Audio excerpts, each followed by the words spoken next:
great pleasure to introduce Ms. Betty Washington, who is a Children's Law Center client, an amazing mother, and an incredible advocate and educator, who will tell you her own story about how she had to summon all of her tenacity to do something so basic and ordinary, get her daughter to school. The story starts when my daughter Journey was 4 years old. It was a day in June when Journey and I got off the metro at Judiciary Square and headed home. Journey wanted to go to Burger King for dinner and get that little paper crown. She skipped ahead and I noticed she looked a little more clumsy and uncoordinated than usual. But she was fine as we ordered and got her food and her little crown. Journey opened her sweet and sour sauce and was just about to dip her first chicken nugget when her face fell into her plate of food.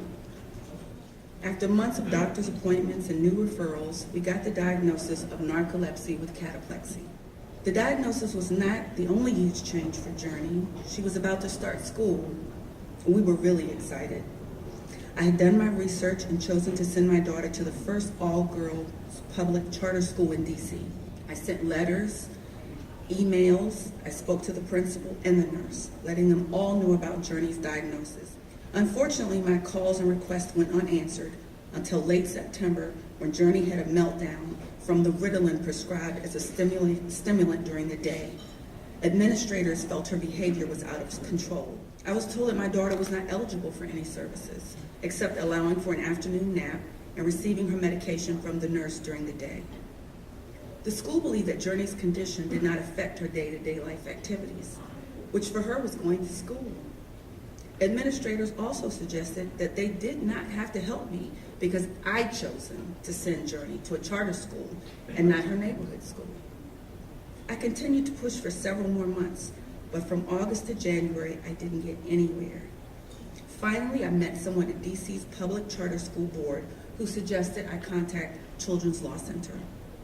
In January, I met with Kathy Zeisel. I love Kathy. A senior supervising attorney. At that initial meeting, the school suddenly offered forms and questionnaires I had never seen before. In our earlier meetings, they hadn't given me any paperwork at all. It was just talking. They would ask me questions, I would answer, and they would just say, no, your daughter's not eligible for services. For countless meetings after that, Kathy was by my side explaining Journey's rights and my options.